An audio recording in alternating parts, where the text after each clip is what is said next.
Welcome to another edition of Mailbag. And right up front, if you're sitting there thinking, I watched that video the other day, the reason is because I'm recording one block header for all the Mailbag items I'm going to be filming this afternoon. I was filming outside in the workshop, but it's got too cold, so I've moved inside to the orange corner.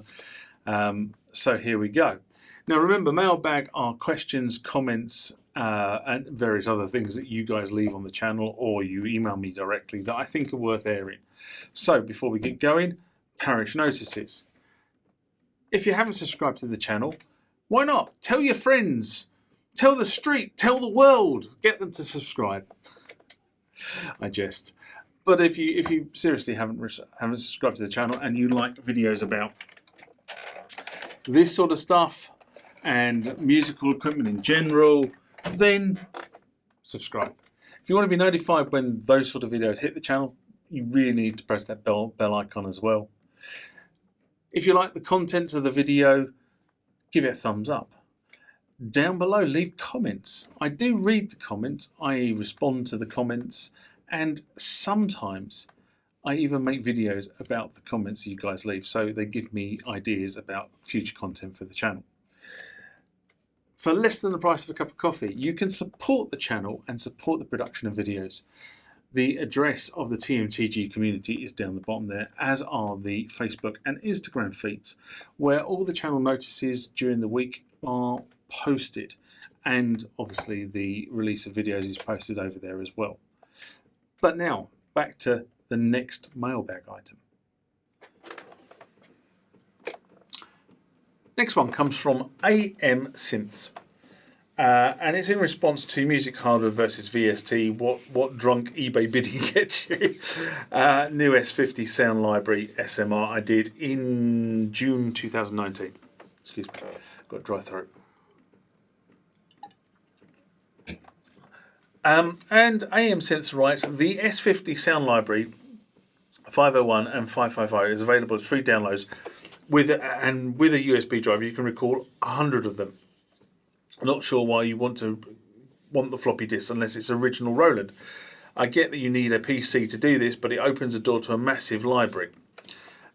And I've never disagreed with that sentiment, I have to be honest.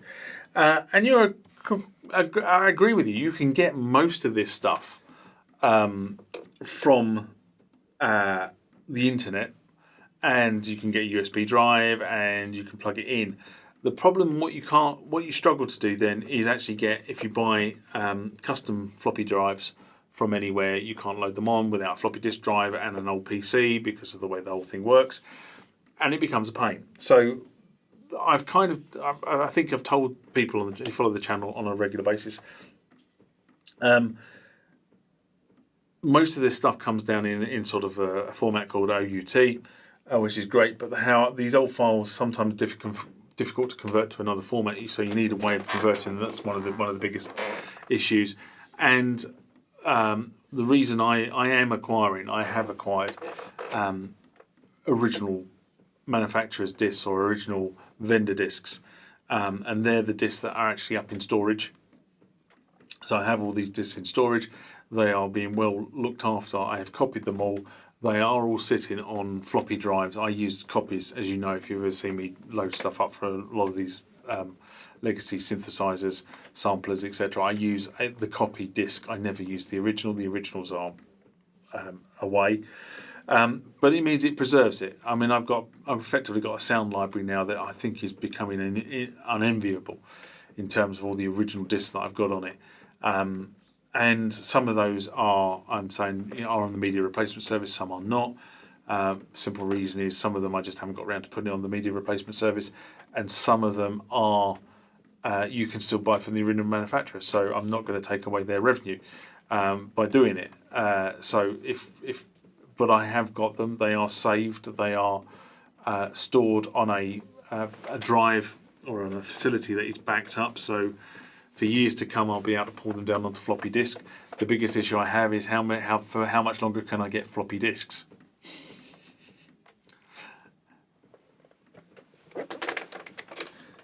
This one comes from my good friend Bruce Morgan in sunny California. Sometimes I do wonder. And he's written in response to music hardware VST's what drunk eBay bid can get you in the new S50 sound library. A video, an SMR I did in June 2019. And Bruce writes, good discussion. There is a delay in VST response that is one of the ugly secrets of this technology. In a studio, no trouble. In live performance, you can still see the band Depeche Mode using dedicated music hardware and keyboards. So there you go, and that's somebody else's view on VSTs. And I have to be honest and say, with the advances in processors using VSTs has become the norm for many. I think that's quite a shame actually, but you know, you can't get your hands on some of these older synths. So, and I moved to Apple some years back because I found my Windows machine just couldn't handle this stuff.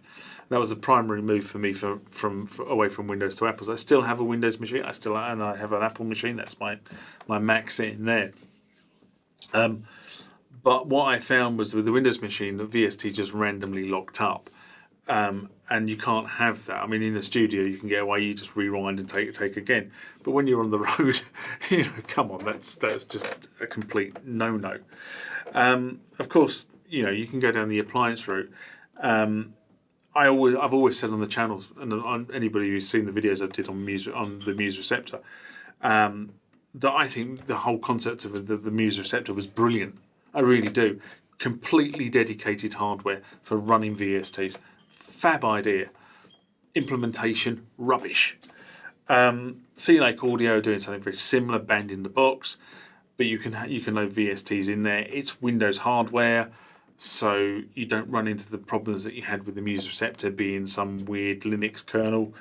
And it's optimized for running audio and MIDI, the Sea Lake Audio stuff. But you know, fantastic ideas. I really do think, you know, for a travelling band, the whole band in a box Muse Receptor, Sea Lake Audio stuff is a fab idea.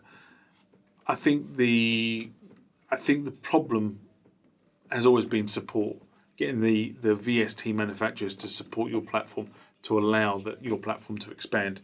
And I see that as pretty much the biggest issue with this whole area. Is the idea is great, but you've got to get the whole software industry on board to actually buy into this sort of dedicated hardware appliance route.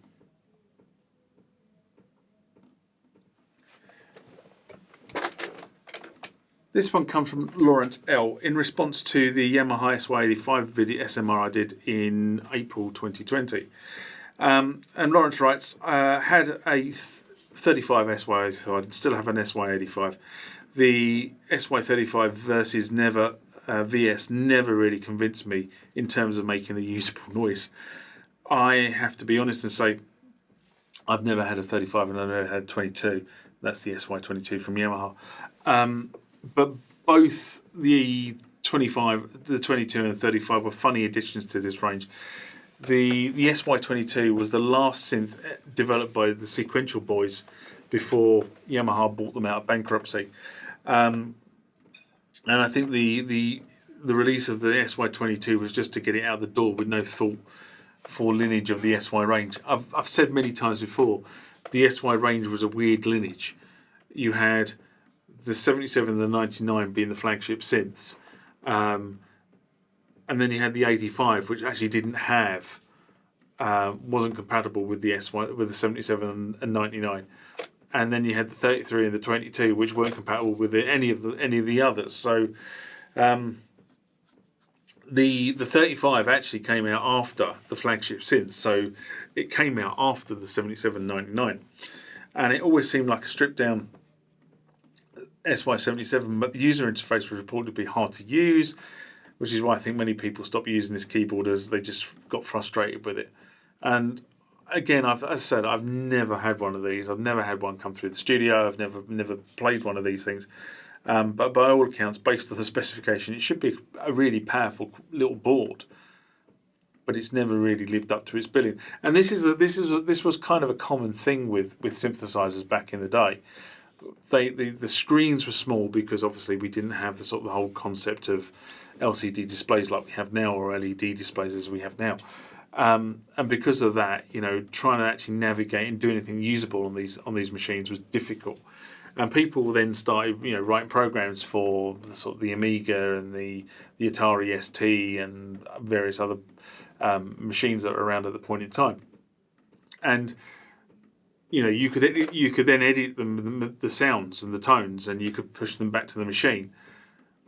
But it still was a faff. And now with something like a Nautilus or a Kronos or something like that, or a Phantom, you've got a nice big screen there that you can actually use to actually understand what the machine is telling you. And I think that's a lot of great synthesizers from back in the day, unfortunately, sort of met a premature end, if you like, purely because they were hard to use.